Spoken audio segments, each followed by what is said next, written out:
Welcome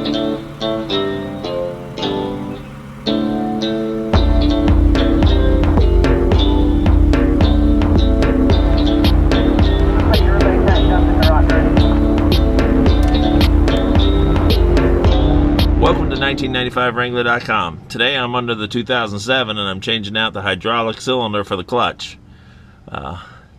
Jeepin' for Judd has taken its toll. I had to change the battery last week.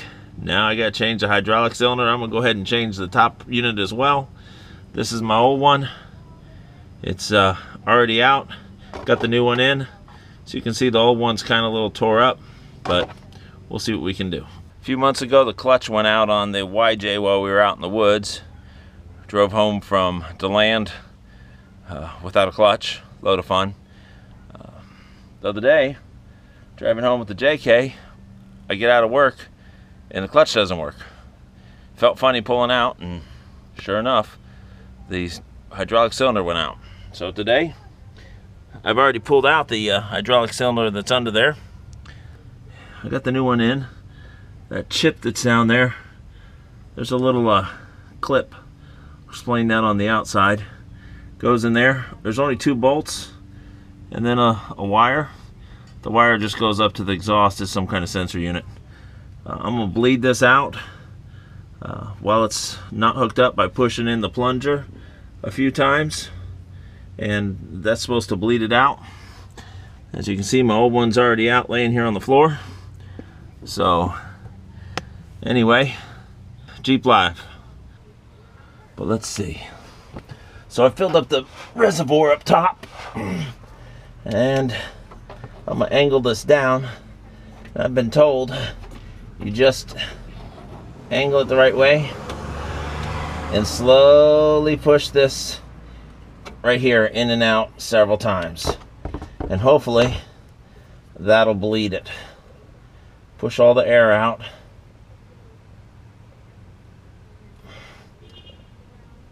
Let it out. I hear bubbles up top.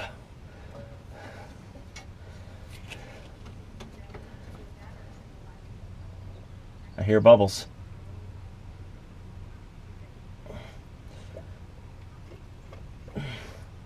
Slowly let it back in. On the YJ, this was strapped and it comes already bled, so you don't have to fool with anything. It's like pre-bled. On this, it's not. It's like a brake cylinder. You don't want any air bubbles in here. Slow and easy. Feels really tight already. I mean, it's getting really hard to push that fluid back out. So I'm thinking maybe it's bled enough. Worst case scenario, I have to take it off again and bleed it once it's inside. We'll go ahead and get that thing tucked up in there. Make sure I get it in the transmission correctly and line it up to make sure that that's hitting the fork.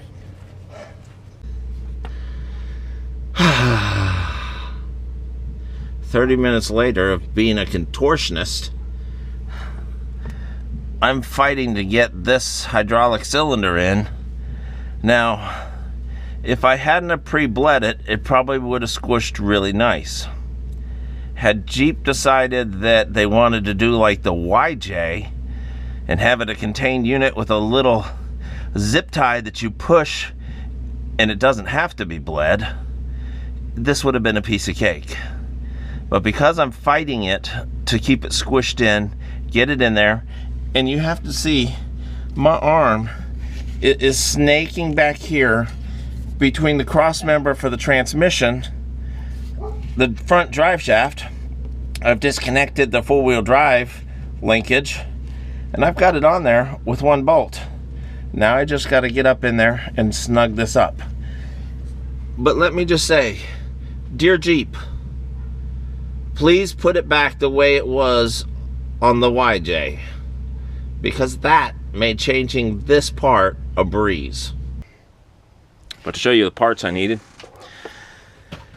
I used a 13mm deep well, an extension,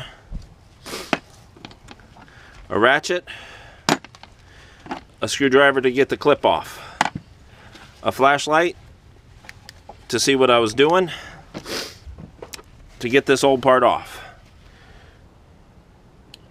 The YJ has a self-contained unit with the master and the slave connected by a hydraulic line. Does not need bleeding. Has a zip tie that keeps the plunger in. You bolt it up, you hook it up on top and bottom, piece of cake. Great job, Jeep. The JK 2007 has separate units between the top master and the bottom slave. They have a line that runs between the two, and it requires bleeding, just like you were bleeding the brakes on disc brakes or drum brakes. Your brake cylinder requires bleeding. Some of the YouTube videos said that you should bleed it prior to putting it in by pushing the plunger in and out about 20 times slowly. Did that? Great. But there's a couple things in the way. This four-wheel drive cable gets in the way. There's a wire sensing unit gets in the way. There's a mounting bracket that holds the tube that runs the brake fluid down to the hydraulic cylinder that gets in the way. You have to be a contortionist to get in there. It's really only 2 bolts. 13mm socket, came right off, no issues. Getting it back on, that was a different issue. Without a zip tie around it like the YJ has, you have to kind of compress it in there. Hopefully it's going to hit right. You have to get your arm twisted around the cross member for the transmission, up over your front drive shaft and around. And by the time you get up there, you got like no strength to push that plunger back in and get it lined up. Yeah. Anyway, to cut it short, it was pre-bled. Pushed it in and out a bunch of times. Made it a pain in the derriere to put it back on. Got everything on. Got the 2 bolts on. Pushed the clutch in. Nothing was leaking. And started the Jeep. I can easily shift between all 6 gears and had no issues, even in the reverse. So let's hope that it fixed and held up. I still have to change the top, but that's going to be another video.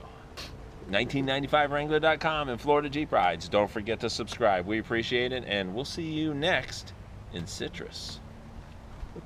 You hear that? Little kid's bike. That's a little kid on a bike with baseball cards and his spokes. That brings back memories. Everything in, plugged everything in, pushed the clutch in, checked it out.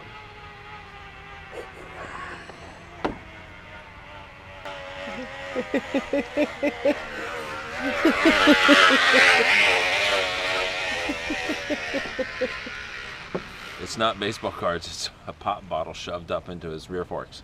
Anyway, long story short,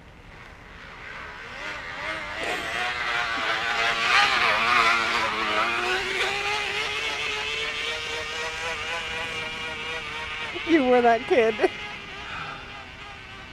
whatever man sows, that also shall he reap.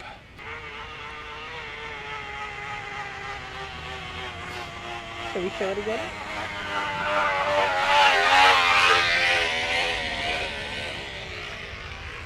And remember, you too can have little kids on bikes riding by while you're trying to make videos. And it's not over yet, because here he comes again. And then you have to somehow get your arm twisted around.